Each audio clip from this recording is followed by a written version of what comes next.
Hi, everybody. I'm Sunny, and this is We Gotta Talk, a live weekly digital talk show and podcast where we like to dig deep. Real talk, big topics. Now, let's dig in.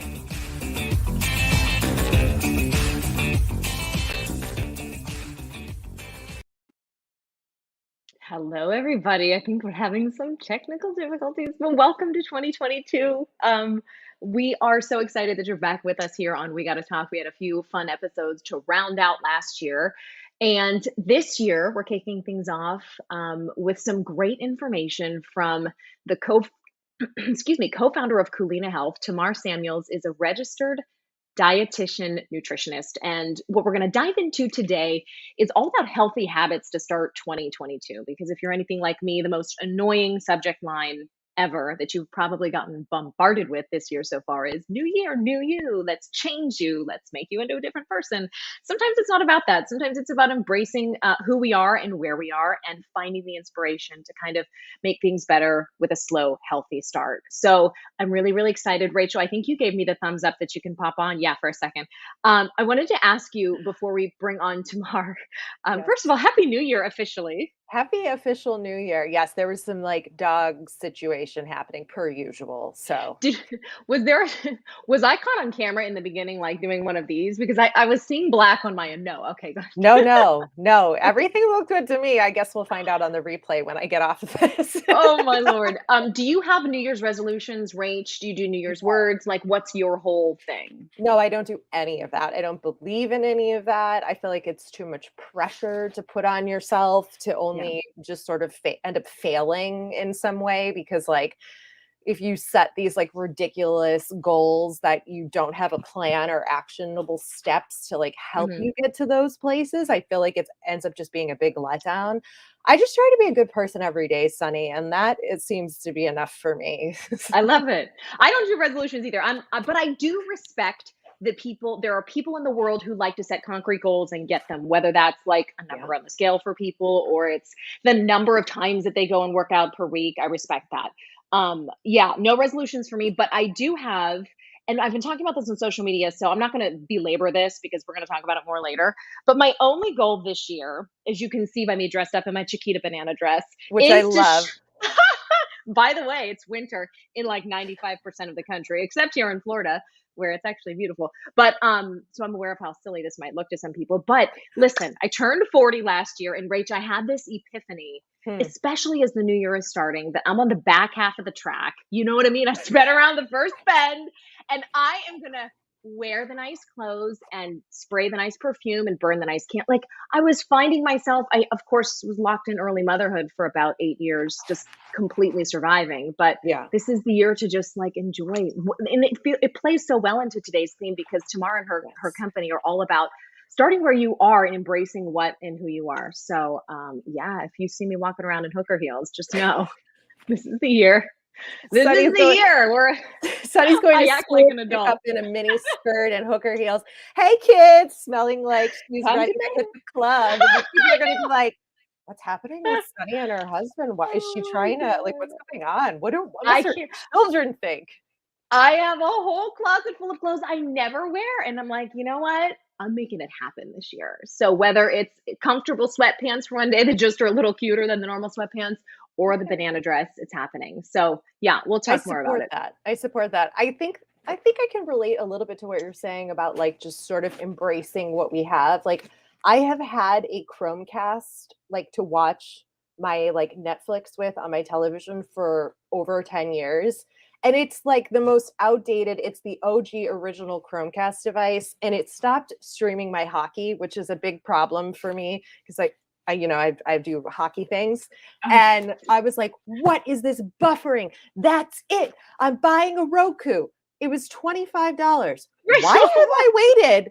Why? 12 years to buy an updated device, Sunny? I have no idea. I can't explain it, but it was the best gift I gave to myself this holiday season.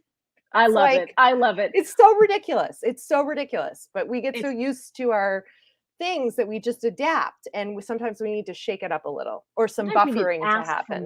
Yes, buffering and showing up with what and who we are and what we have. Rachel, thank you. We'll bring you You're back on the welcome. back end if we have some time. Let's bring in Tamar Samuels now. As I said at the top of the show, she is co-founder of Culina Health and a registered dietitian nutritionist. Tamar, thank you so much for coming on. Hey, Sunny, thank you so much for having me. I'm so excited and Happy New Year. Happy New Year. And we talked before the show, you have a 10-month-old baby. So you're like entering the period of hibernation that I'm just emerging from. And I feel Yeah. both very happy for you and also a little bit like, oh, good. How are I you? How mean, are you these getting stripper rest? heels, I'm kind of like really into this. I need to figure out how I can integrate this into my life, but I think it's going to be a few years until I can make that happen. I was going to say, wait till the baby starts sleeping and then, you get to reclaim little parts of yourself back. That is really has been One the day at a biggest thing time. for me. I'm sure you're seeing it too. Motherhood is a journey and it takes energy and time. And sometimes we put our own things to the side until the big parts of that are kind of done. So yeah. Anyway, I got I'm glad makeup on, so I think that's the first step, right? that qualifies. Well, I Yeah. mean, I do believe that what you guys are doing at Culina really does kind of come at health and well-being from that perspective. You guys are all about multifaceted health, a sort of positive psychology approach to keeping our bodies and our minds healthy. So tell us a little bit about what it means to approach health from a multifaceted aspect. Well, as a dietitian, obviously I'm an expert in food, but food doesn't exist in a vacuum, right? Like it's we don't just eat for fuel. Everyone comes to me and like, "Oh, Tamar, I want to eat for fuel." I'm like, "No, that's not possible." We eat for so many different reasons. Food and our nutrition is influenced by, our stress levels, our feelings, our socioeconomic status and access to food. It's influenced by exercise, right? So it's really important for us to be able to support people in all of those domains because we don't just eat to fuel our body. We eat for pleasure, for comfort, for community. And I think it's important to address all aspects of our lifestyle because they influence how we eat and what we eat and our ability to be healthy and achieve our health goals. So, as a lot of people start the new year, this seems to be the time where we like to pay more attention to the habits that we've already created, some things that we want to maybe start doing. What are you hearing people say as they come to work with you? And do you get that sort of influx of customers and clients as the start of a new calendar year happens? Oh yeah, it's our busiest time of the year, as you can imagine. But I heard you guys talking a little bit about New Year's resolutions earlier. I'm not against them. I think it's important to capitalize on motivation, right? People are Mhm. really motivated in the new year. It's an opportunity for us to think about, I don't like to say starting over, but um, reinvigorating our goals and what's important to us. And even just the reflective piece, I think is really great. And so anytime there's an opportunity to do that, I like to celebrate it because it really helps to spark change and motivation. And really, motivation is the hardest part when it comes to making changes in your health, right? So if the new year is an opportunity for people around the world to be more motivated to do the things that make them feel good, then I'm all about it. Yeah, I mean, I would imagine that a lot of people who come to work with you have sort of nutrition or health goals in mind. Tell us what people are mostly asking for. I would like to think it's not always just about losing weight or fitting into the pair of jeans or whatever. What are people asking for beyond the traditional wanting to get their bodies back in shape? Yeah, Sunny, you're absolutely right. The shift away from weight has been a big one. I mean, I think it's certainly still something that people are mindful of.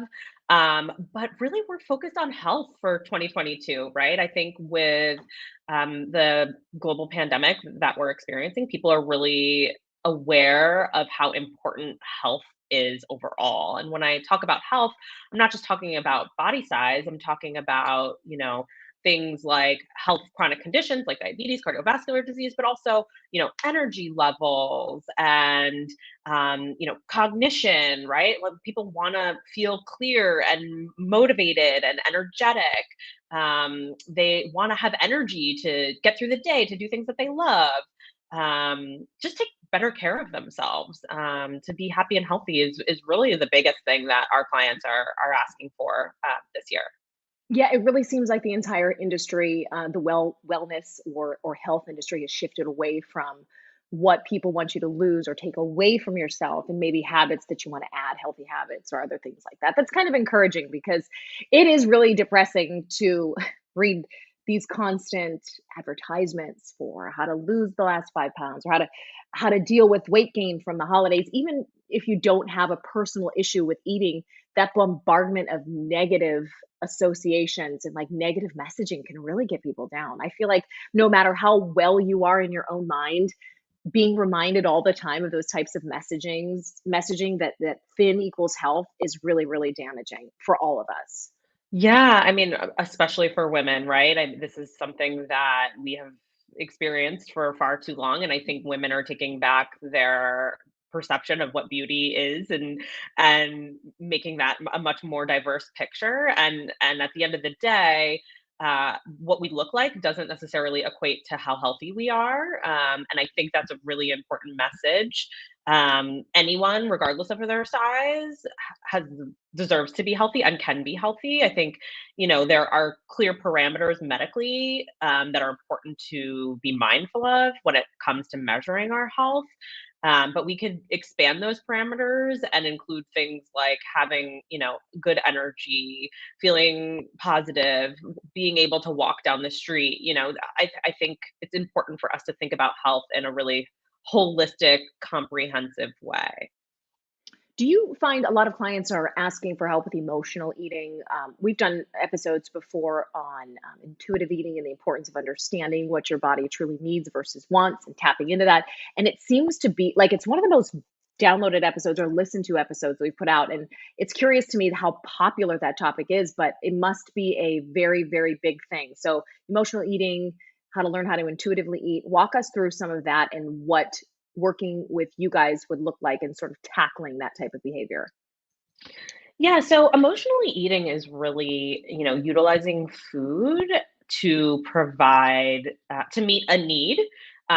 Typically, food is used when an uncomfortable feeling occurs, but you can also utilize food when you're feeling happy, right? So if you're celebrating, oh, let's eat, right? Or if you're feeling sad or lonely, let's eat for comfort, right? Or eating for out of stress management. Emotional eating is something that most of us do. Food is like very accessible, and it does make us feel better in the short term. The problem with emotional eating is when we rely exclusively on food to manage our emotions and feelings, right? Emotional eating can be a tool to help you to feel better in the short term. However, for a lot of people, it actually makes them feel worse in the long term. So it's not an effective tool. It's very circumstantial. I think really the problem is relying on food exclusively to manage your emotions. That's really the big issue with emotional eating. So, when I have clients come to me and they're like, I'm emotionally eating, I'm like, okay, well, how often are you doing it? Right? Is it impacting your quality of life? And they're like, oh, I do it like once a month, and it's really doesn't have that much of an impact, except maybe I have a stomach ache, but the stomach ache only lasts a day. I'm like, okay, well, that's not so bad. Like, Mhm. get rid of the guilt around that, and if you need to lean on food in those moments, that's okay. Um, so I think that's sort of like how we think about emotional eating. Intuitive eating is another ball game, right? I think intuitive eating can be really beneficial for people who have eating disorders. However, there are aspects of intuitive eating that aren't accessible to everyone. So it's really Let's important talk for us about that. to, yeah, Yeah, this is dig a into that topic a that little, I love to because it's discuss. because to me, the layperson in this discussion, it seems like intuitive eating would be the answer to something like emotional eating, getting to the root of what is actually in need, and addressing that rather than filling it with food. So what do you not love about that term intuitive eating? Well, not all of us have access to our intuition around food and what we need. One, because we have something going on metabolically. So I like to use the example of insulin resistance, or any sort of hormone imbalance, right? When we're insulin resistance is the root cause of prediabetes and type 2 diabetes. Mhm. And basically, it's a condition that causes elevated glucose or blood sugar in our blood. And that then causes a cascade of a cascade of symptoms, which include increased hunger and cravings for sweets and carbohydrates. Oh, I had And no so idea that was a thing. yeah, yeah, and it's one of the most common medical conditions in the country and the world. So, it's something that many people experience, both men and women. And so, if you're insulin resistant and you listen to your body, and your body's telling you you need sugar, right?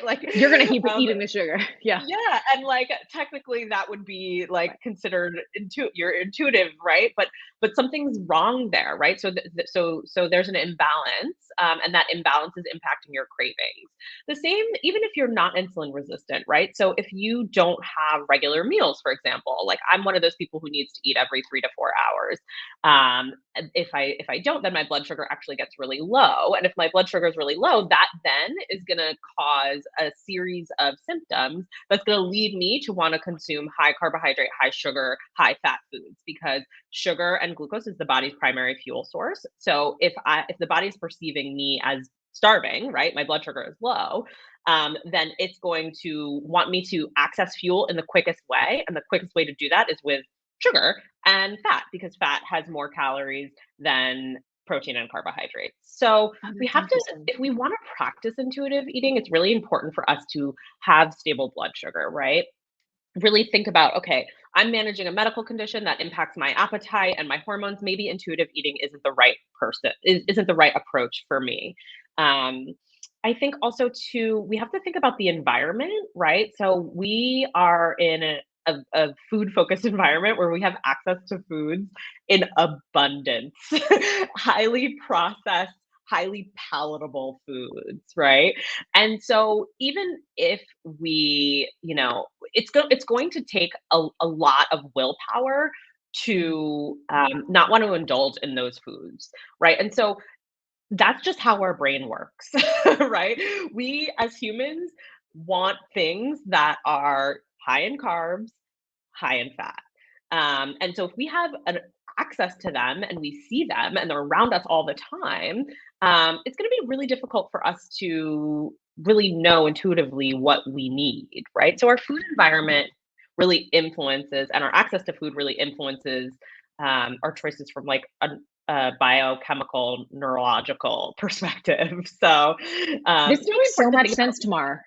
Yeah, I never Yeah, really, you're right, because in a vacuum, eating makes a ton of sense, right? And I do think people who are in the position to practice it probably innately, intuitively do it without knowing. But you're right, there are probably a certain subset of people who don't have the complications of the blood sugar issues and all that too. I really never looked at it from that point of view. So that's fascinating to me, and probably explains a lot of people's cycles with attempting that sort of method and failing.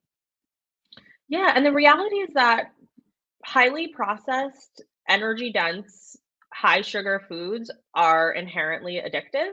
So it's going to be really hard for you to regulate how much you're eating. It doesn't mean that you should avoid these foods completely. You shouldn't.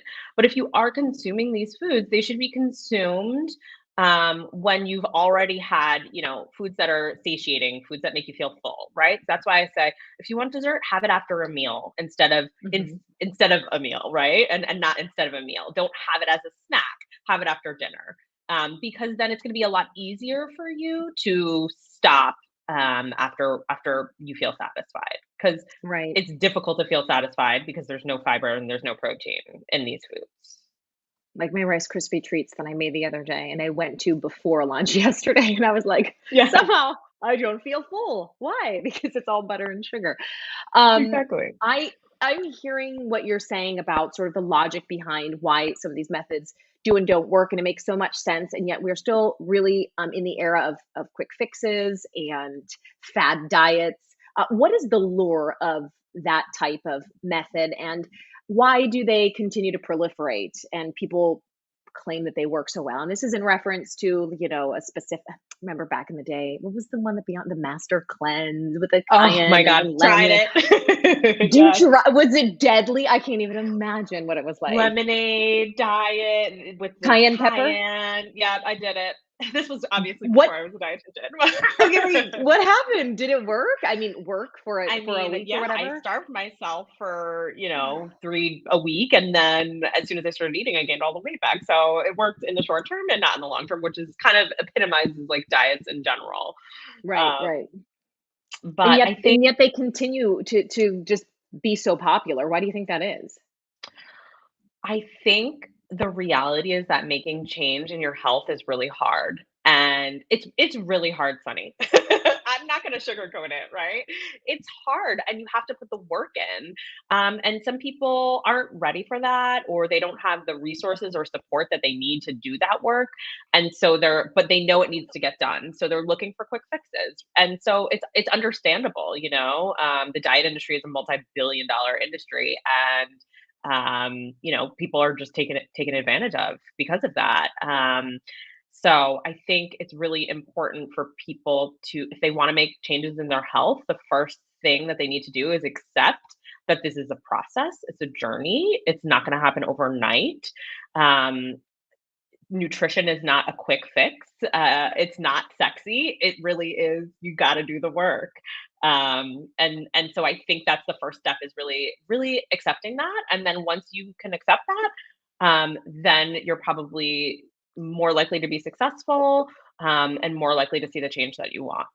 Yeah. So knowing that this all takes time, that it's a process, a difficult one, like you just said, is there any exception to the rule? Is there any level of fasting or sort of strict dietary measures that work well for, I'm going to put air quotes, cleansing for a short period of time? Is there any exception to this rule? Because what you say makes sense, and yet there are lots of people out there who claim that when they do, and you can read this on any number of blogs or websites, that when they do a 3-day fast or a 4-day fast, which is soup only and blah blah blah, that it works. So is there any subset of those restrictive practices that actually does cleanse the body or work to kickstart anything?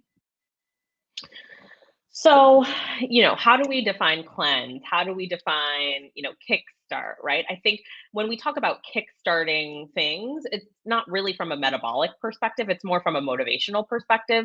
So people are motivated when they do a cleanse because they see results quickly, right? And so that kickstarts, they'll lose, 5 pounds in a week, which is a lot. And that will then kickstart their motivation. But we're not kickstarting your metabolism.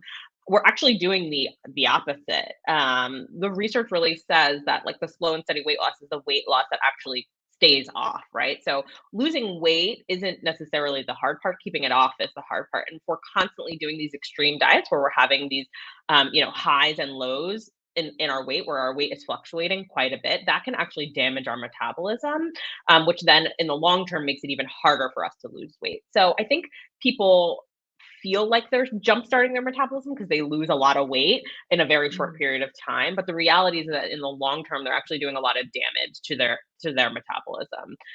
When you lose a rapid amount of weight in a short period of time, your body goes into sort of this thing called starvation mode, and decreases your metabolic rate. So it's actually less efficient at burning calories.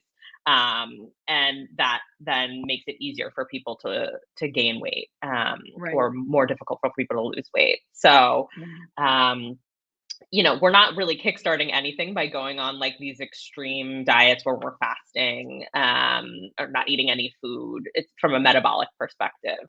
So I think that's a really big misconception that's important for people to understand.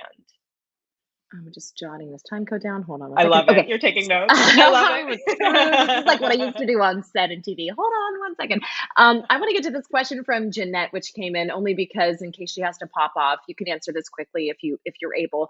She says, "What do you Yeah. suggest someone eat that has low blood sugar but also gastroparesis?" I don't know if I'm saying that right. Yeah. This is like such a good question. And I think this goes back to what we were talking about before, Sunny. There is room for things for diets, right? So when I talk about diets, I talk about therapeutic diets. which are diets that help to support medical conditions like gastroparesis. Gastroparesis is a medical condition that impacts our GI tract that makes it really difficult. The motility of our stomach is impaired, so we have slow gastric motility, and that makes it difficult for us to empty our stomach, right? And so for that type of medical condition, it's important for us to follow a prescriptive plan that helps to support your functioning of your gut. And so typically for gastroparesis, I recommend making sure that you're having small, frequent meals throughout the day, and being really mindful about fat intake. Gastroparesis can be really tricky because it's a disorder of motility, and so there are other therapeutic things that you could potentially do that might help to support motility, like acupuncture, for example. If your blood sugar is low, which it often is with gastroparesis because you're emptying your gut really slowly. It can be helpful again to have those small frequent meals and make sure we're having carbohydrates with those meals, and soluble fiber. Soluble fiber can be found in things like oatmeal, or beans.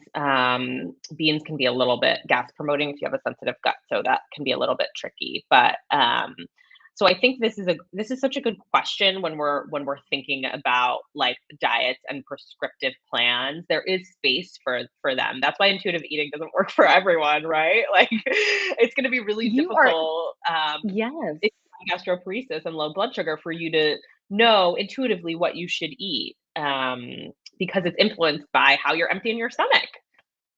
Yeah, this is just one more reason to call in the experts. We always say don't take medical advice from the internet. This is such a ringing endorsement for working with someone like you guys and your team because everybody is starting from a different point and from a different set of sort of health issues and challenges.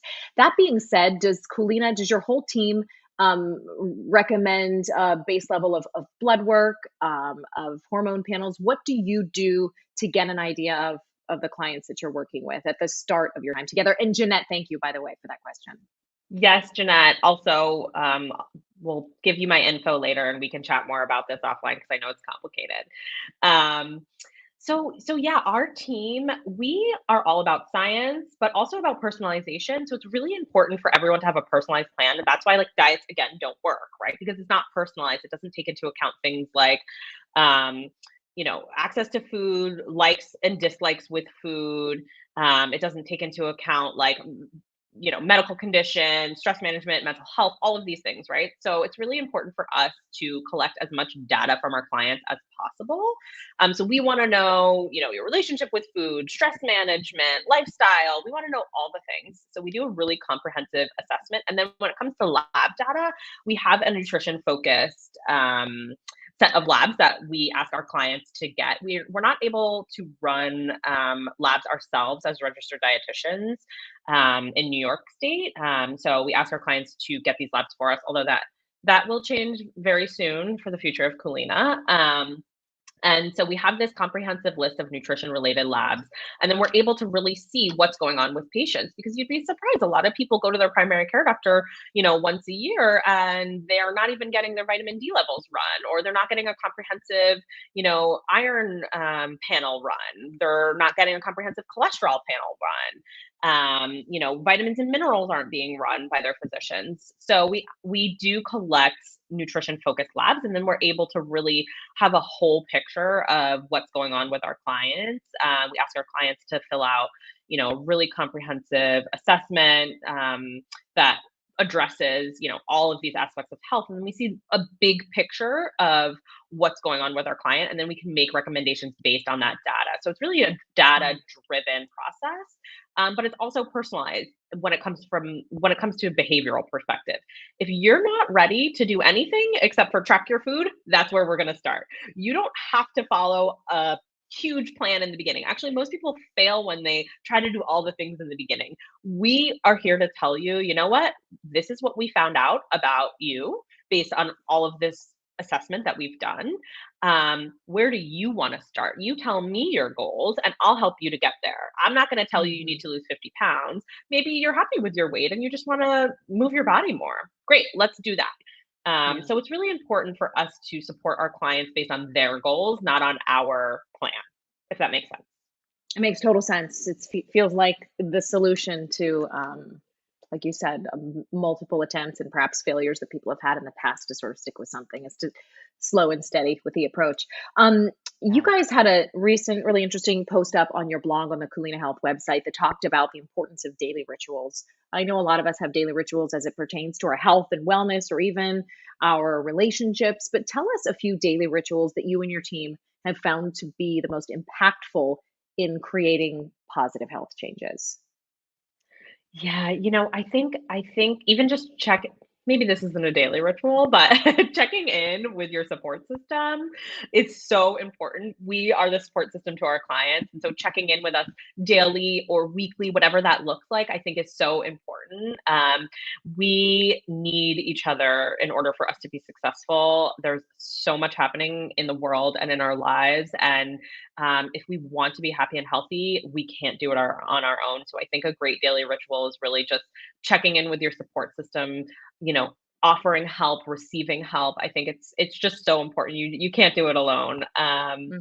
That's kind of been one of my biggest learning lessons as a new mom too. Oh It's a yeah, that's lot true. of You work. It cannot takes a do it village. alone. I know. Yeah, it Has takes it, a village. side note, has it just completely also eradicated the sense of control you ever felt you had over your life too? I'm like, oh, Yes. motherhood, great. My biggest lesson is I'm not in control of anything.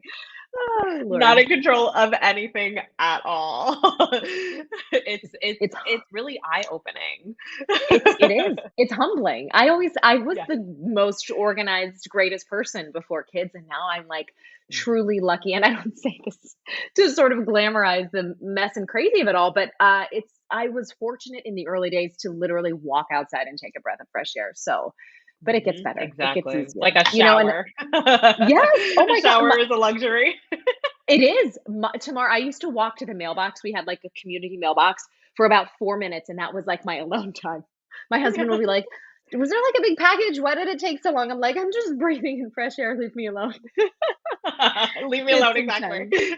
Well, you know what? While we're Walking on the the dog is like my favorite activity of the oh day. yeah, it's therapy. It's therapy. Well, while we're on the topic of moms, let's quickly talk about post baby health issues, weight loss. I mean, we don't live in a bubble and we know that people do have difficulty losing maybe baby weight. So can we speak just very briefly to that set of new mothers out there who wants to be on a diet or health or wellness plan that sort of addresses those new needs as well?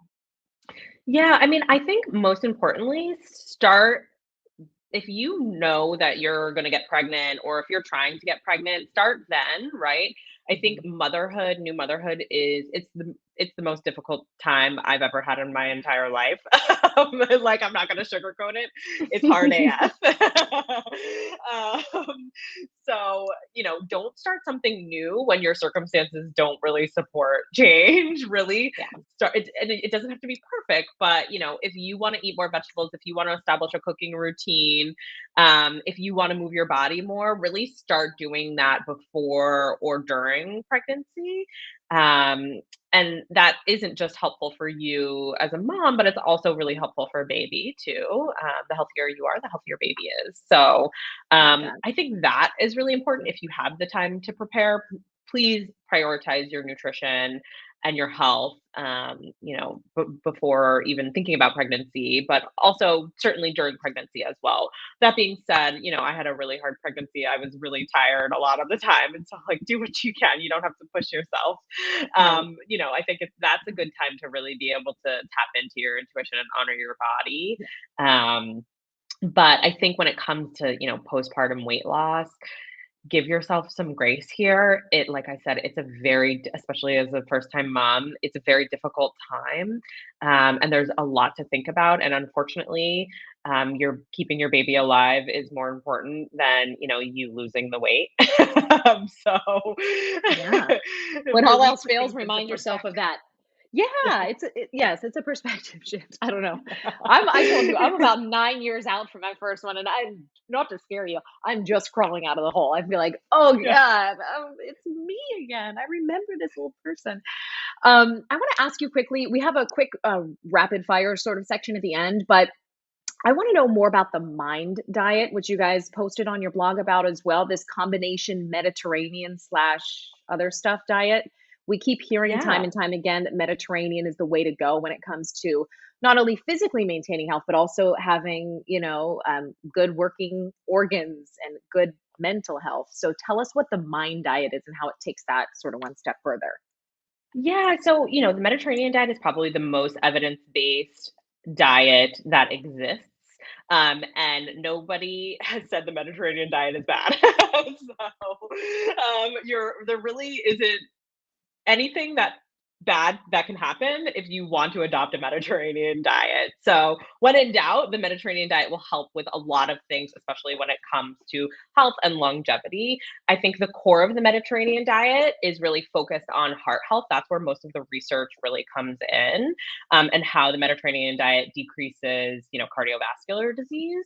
But the Mediterranean diet can also help with other aspects of our health, like our mental health. And really, at the core of the Mediterranean diet, it's focusing on anti inflammatory foods. And so we're really thinking about food and how it impacts our mental health and not just our physical health, like our heart health, right? And so inflammation is a key driver for disease. We know that inflammation is one of the root causes of cardiovascular disease, type 2 diabetes, autoimmune disease.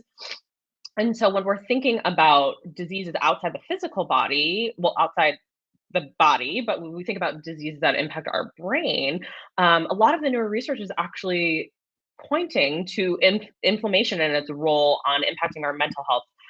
For example, the connection between inflammation and depression. So it's really about thinking about how we can eat foods that optimize brain health as well. And much of the Mediterranean diet can be supportive for brain health as well. But we're kind of optimizing that a little bit more by including, more anti-inflammatory foods I that love can that. really help to support brain health, like omega-3 fatty acids, for example. I love that. I forgot to ask you about this too, and it just popped into my mind before we get to this quick final rapid fire round. What about intermittent fasting? And I'm asking because plenty of health practitioners talk about its benefits, but I've also heard interviews, particularly with the author of Alyssa Vitti, I can't remember. She does a lot of work on Yeah. female hormones and health, who says Hmm. pretty vehemently that it might not be the best for women because our cycle is that infradian rhythm where we're on that 28-day cycle and not men who are on a 24-hour cycle. So, final verdict in your opinion on intermittent fasting for women, yay or nay? Nay for women. Okay, tell me why. Yeah. I kind of echo the sentiment of Alyssa Vitti, right? When we think about fasting, that impacts cortisol, and cortisol impacts our reproductive hormones. Women in general have higher levels of cortisol, so it's really important if we're fasting for us to manage our cortisol levels. And so intermittent fasting can really disrupt cortisol, which can then impact our female hormones. So that's why I'm nay for intermittent fasting with women. It's possible that it works for a small subset of women, not in my patient experience, but Mhm. it's possible. That's Yeah, why I it was. think it's so important for everyone to, if you want to try something, work with a professional, experiment, right? That's personalization, right? For women in general, it's hard to make these blanket statements. If you want to try intermittent fasting, work with a professional, collect the data, see if it works for you. Right. I was really surprised, frankly, that the research that they had done on women with intermittent fasting was all done on menopausal women, so women who weren't on their cycles anymore. I mean, and if you're just reading the headlines or if you're not investigating further, it's easy to think, oh, yeah, of course, this is the answer to all my problems. Just like we said with intuitive eating, I guess the answer is always a little more nuanced than what we want it to Yep. be. But that's good. It's good to hear your opinion because I hear people who swear by it personally, and it's good to have a final answer on that. So, okay, can we do one quick final lightning round here, Tamar? Yes, let's do it. Yay! Okay, so you don't have to go super, super long on these. We have 7 to get through, but we're calling it myth versus truth. Number 1, fruit is just sugar, so stay away from it if you're on a low sugar diet. Oh, myth, big, big myth. Fruit has vitamins, minerals, phytonutrients, fiber. It's not just sugar. It is nature's dessert. Yeah, oh, I like that. Okay, so we can have, even if we're on a doctor prescribed low sugar diet, anything, it should be a red flag if they're telling you to stay away from it. Yes. Yes, Okay. exactly. All right, number two, egg yolks are bad for you. I've heard this time and time again, and strange things like it can impact, it can cause inflammation. It can make you have those little floaters in your eyes. I heard a medical expert say that once. I was like, oh, maybe that's why I see these little black dots in my eyes when I look into the sunlight. Myth or You're truth? probably just sleep deprived I because you're a mom. know. That is a absolute myth. Egg yolks are actually one of the only significant dietary sources of vitamin D. Egg yolks are also a great source of vitamin A. And for most of the population, egg yolks do not impact cholesterol levels. There is a small subset of the population where dietary cholesterol found in egg yolks can increase the cholesterol in our blood and in our body, but that is a small subset and that's genetically driven. Most others, I eat eggs every single day. I have a perfect Mhm. cholesterol panel. Yeah, me too. I The yolk. literally have scrambled eggs with cheese. It's probably the bad part. That's Yep, so funny every because day. like I'm an 80s baby, and do you remember like the egg whites in a carton they would shake up and it got like really, well, you're probably too young for this, but it was like the whole thing No, like spin this egg. I was there. I was there for that one. Oh my God, it got such a bad rap. Okay, number three, myth or truth? Caffeine stunts your growth. This is so funny. I was just talking about this yesterday. This is a myth that we tell our children so they don't drink coffee too young, but it does not stunt your growth. Okay, good to know. As I Yeah. sip on a way too late coffee. This is the first chance I got today. So anyway. All right, number four, myth or truth? All carbs are bad. Total myth. Carbs are broken down into glucose, and glucose is the body's primary fuel source. It is required by the brain and the muscles in order to function. We need to consume carbohydrates in order for us to survive. Okay, I'm okay with that. I'm Italian, so listen. Literally, like there's olive oil running through my veins and like my arms are noodles. I couldn't. I don't know how people do it, and I have a lot of respect for people who can completely cut carbs if they have to, but okay. But you're also saying don't go overboard and have like a dense carbohydrate, like a processed carbohydrate for every meal, on the other hand. Yeah, so when we talk about carbs, it's important for us to, again, put things in context. What type of carbs, how much carbs, and when you're having the carbs, and what Mhm. you're having them with, right? So we want to focus on having non-processed whole carbohydrates that are high in fiber. We want to be mindful of our portion and make sure we're balancing carbohydrates with other things like non-starchy carbs like vegetables and fruit and protein and healthy fat. So we don't want to have a meal that's predominantly carbohydrates, like one bowl of pasta. Although once in a while, that's totally fine. You're Italian, do you? Um, Throw a meatball in but there, you get some protein, you got your veggies protein and the sauce, we're exactly, and all put good. some Yeah. sauce, and then you're good to go. But We that's can the make point, it right? better. If you want to have pasta, make it better, optimize it. Yeah. So it's we're not saying to avoid carbs, and they're not bad by any means. They're actually really good for us. We just want to be mindful of the type, how much we're having, when we're having it, and what we're having it with. Got it. Okay, next one. Myth or truth? Everyone should be gluten and or dairy free. Myth. So many myths today. I love I know. it. I feel like speaking of PR, like eggs got a bad PR rap in the 80s. Gluten needs to hire like a serious emergency PR team because everybody hates gluten. Everybody is allergic to gluten. Everybody is sensitive to gluten. Is this really the case? Can all of us be that sensitive to something that's so prevalent?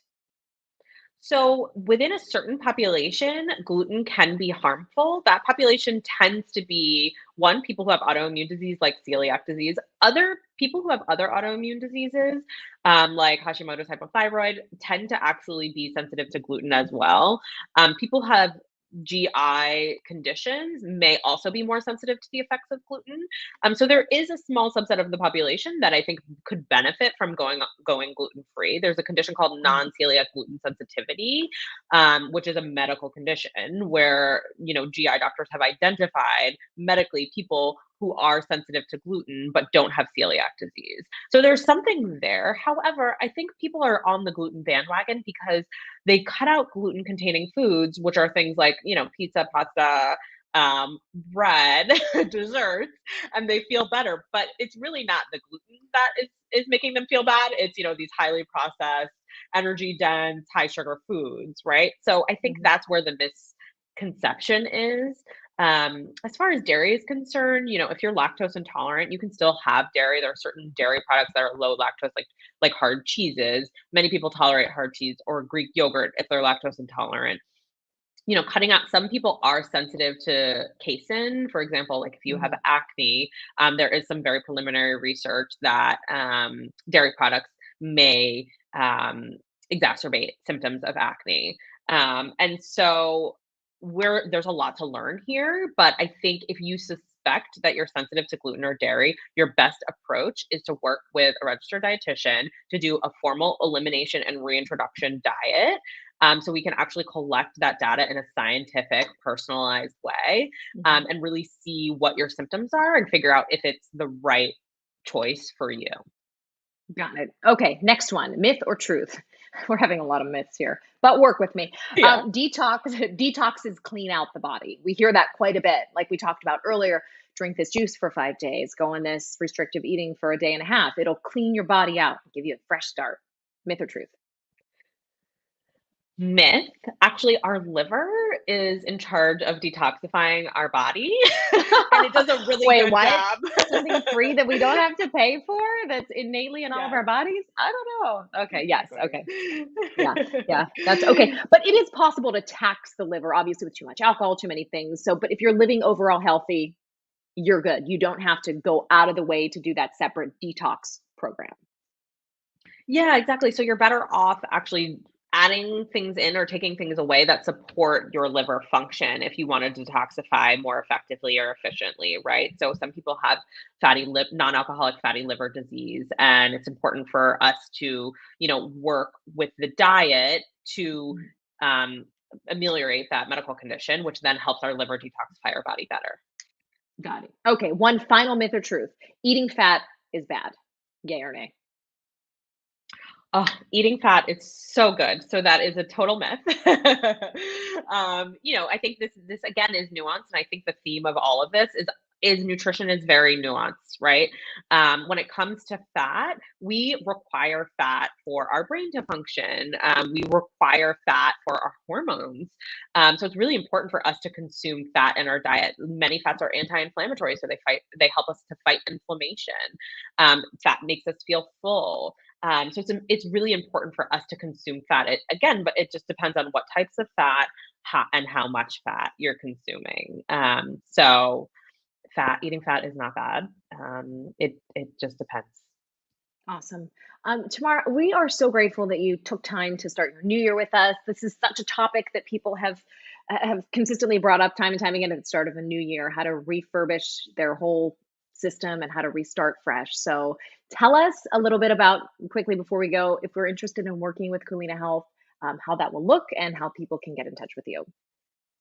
Yeah, well, thank you so much for having me, Sunny. This has been so fun. I'm hoping everybody feels a little bit more calm and confident in their ability to reach their goals. We at Culina Health provide virtual nutrition counseling, and we take insurance. So it's actually pretty easy to get in touch with us. Just head to our website. Yeah, I think a lot of people don't know that insurance covers counseling for nutrition with a registered dietitian. So you can just go to our website, culinahealth.com, and there is a great button that you can book a session online. We also do free discovery calls. So if anybody is unsure, if they have any specific questions they want to ask, you can hop on a call with one of our dietitians for free and talk through some stuff. So that's the best way to get started in working towards your health goals. There really is no harm done in starting that conversation. Yeah, put those HSA dollars to good use, I say. Amen. Awesome. Tamar, thank you again so much for spending time with us and Happy New Year to you. Thank you, Sunny. Happy New Year to you too. All right, guys, thank you so much for watching and or listening. As always, the live show happens Wednesdays at noon Eastern on both Facebook and YouTube. And we love the live questions. So come back. If you've only been listening on the podcast, try to pop in because that's when we can actually ask your questions in real time. And if you can, ratings and reviews help this show to get out to people who might find it useful or interesting or entertaining in some ways. So we are always grateful for those, especially on Apple Podcasts. We'll see you soon with more good stuff here on We Gotta Talk. Thank you again so much for listening and Happy New Year.